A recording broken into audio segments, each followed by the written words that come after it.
राधे राधे, हरे कृष्णा। कैसे हो आप सभी लोग? आशा करती हूँ आप सभी परम मंगल में होगे, स्वस्थ होगे, अच्छे होगे। सर्वप्रथम आप सभी को एकादशी की अनंत और अनंत शुभकामनाएं। और आप लोगों को पता है कि एकादशी का व्रत तभी संपूर्ण होता है जब हम विधि विधान से व्रत का पारायण करें। आप लोगों को पता है कि श्रीमद् भागवत महापुराण में राजा जो अम्बरीश थे वो एकादशी का व्रत करते थे और व्रत का सही समय पे पारायण करते। तो ये एकादशी के व्रत के पारायण का जो वर्णन है वो श्रीमद् भागवत महापुराण में भी मिलता है। और एकादशी के व्रत का अगर पारायण सही समय पे सही तरीके से ना किया जाए तो एकादशी का संपूर्ण फल जो होता है वो आपको प्राप्त नहीं होता। लेकिन इस बार बड़ी कंफ्यूजन है कि एकादशी 6 तारीख की है, 7 तारीख की है, किसी ने 6 तारीख का व्रत रखा है, किसी ने 7 तारीख का व्रत रखा है, किसी ने दोनों दिनों का व्रत रखा है। अब जिन्होंने 6 तारीख का व्रत रखा है वो 7 तारीख को पारायण किस समय पे करें, जिन्होंने 7 तारीख का व्रत रखा है वो 8 तारीख को शिवरात्रि है, पारायण किस समय पे करें। तो लॉट्स ऑफ कंफ्यूजन है और कंफ्यूजन यहाँ पे होती है, वहां पर मैं आपके लिए हमेशा वीडियो बनाती हूँ। तो सबसे पहले जिन्होंने 6 तारीख का व्रत रखा है मैं उनके व्रत के पारायण का समय बताती हूँ। मैंने पंचांग से देखकर सारा नोट कर लिया है। तो जिन्होंने देखी एकादशी तिथि का जो प्रारंभ हुआ है वो 6 तारीख को आज सुबह, मतलब 6 तारीख को सुबह सुबह 6:30 बजे हुआ। एकादशी तिथि का प्रारंभ, तिथि का जो प्रारंभ हो रहा है वो 6 मार्च को हो रहा है, सुबह सुबह 6:30 बजे हो रहा है। सुबह सुबह 6:30 बजे एकादशी तिथि का प्रारंभ हो जाएगा, जो कि 7 मार्च को सुबह सुबह 4:16 पे एकादशी तिथि विश्राम हो रही है। 6 तारीख को प्रारंभ हो रहा है और 7 मार्च को विश्राम हो रही है। मैं इस समय पे श्रीधाम वृंदावन में हूँ। बाकी भाई जी के मंदिर में 6 तारीख को एकादशी बनाई जा रही है और खाटू श्याम में भी 6 तारीख को ही एकादशी बनाई जा रही है। अब इसका जो द्वादशी तिथि है वो 7 तारीख को सुबह सुबह 4:15 से प्रारंभ हो रही है। खबर ने एकादशी तिथि का टाइम बताया कि सुबह सुबह 6:30 बजे प्रारंभ होएगा 6 तारीख को और 7 तारीख को 4:15 पे खत्म हो जाएगा एकादशी तिथि। अब द्वादशी तिथि कब प्रारंभ हो रही है?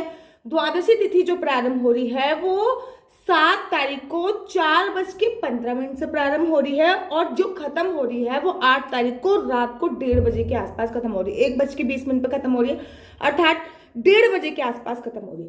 अब जिन्होंने व्रत 6 तारीख का करा है, अर्थात जिन्होंने 6 तारीख का व्रत रखा है वो व्रत का पारायण कब करेंगे? जिन्होंने 6 तारीख का व्रत रखा है वो व्रत का पारायण करेंगे या तो सुबह सुबह 9:50 पे कर लीजिए, 9:50 से लेकर 10:45 तक, 9:50 से लेकर 10:45 तक, अर्थात 4:15 पे एक द्वादशी तिथि प्रारंभ हो रही है। हरिवासन समय जब निकल जाएगा उसके बाद ही आप व्रत का पारायण करेंगे। तो व्रत का पारायण एक शुभ समय पे किया जाता है। तो जो शुभ समय है वो 9:45 से स्टार्ट हो रहा है और 10:45 पे खत्म हो रहा है। मोटा मोटा आपको 1 घंटे का समय मिल रहा है व्रत पारायण करने का, या तो आप इस समय पे व्रत का पारायण कर लीजिए। अगर आप किसी कारणवश इस समय पे व्रत का पारायण नहीं कर पाए तो एक दूसरा समय भी है व्रत के पारायण का, वो देखो 1:45 से लेकर 3 बजे तक के बीच में भी आप लोग व्रत का पारायण कर सकते हैं। अब बात आती है जिन्होंने 7 तारीख को व्रत करा है।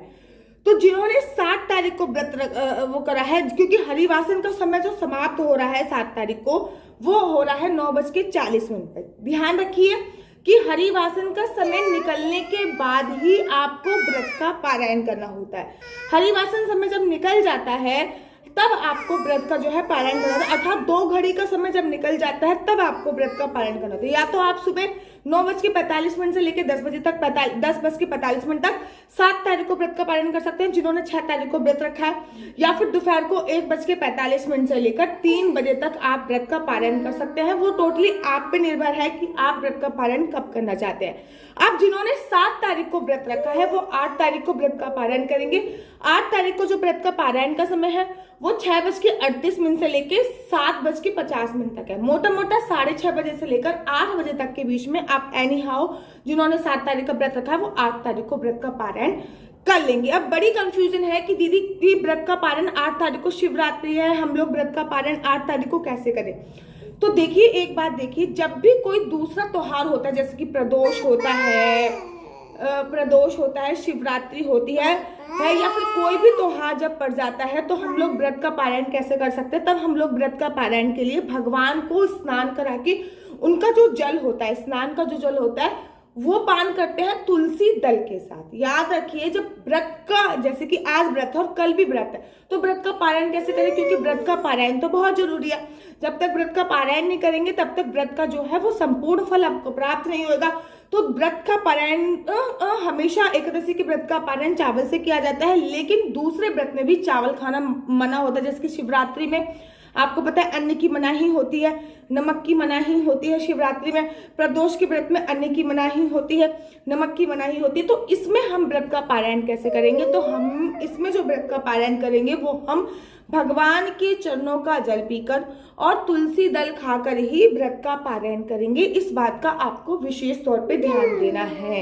ये कह रही है, जय वृंदावन धाम में हम लोग आ चुके हैं और आज हम परिक्रमा करने भी जाएंगे, क्योंकि एकादशी है। कोशिश करेंगे कि कल भी जाए। अब एकादशी, अब शिवरात्रि कब की है, शिवरात्रि का शुभ मुहूर्त क्या है, 8 तारीख को शिवरात्रि का व्रत रखें या 9 तारीख को शिवरात्रि का व्रत रखें, इसके लिए वीडियो मैं जल्दी आप लोगों के लिए लेके आऊंगी। पारायण के समय अगर आप 7 तारीख को पारायण कर रहे हैं तो आप चावल का सेवन कर सकते हैं। अगर आप 7 तारीख को पारायण ना करके 8 तारीख को पारायण कर रहे हैं तो आप चावलों का सेवन नहीं करेंगे। अगर आप 7 तारीख को पारायण कर रहे हैं तो इस बात का ध्यान रखिए कि पहले किसी और को खिलाइए, उसके बाद आपको पारायण करना है।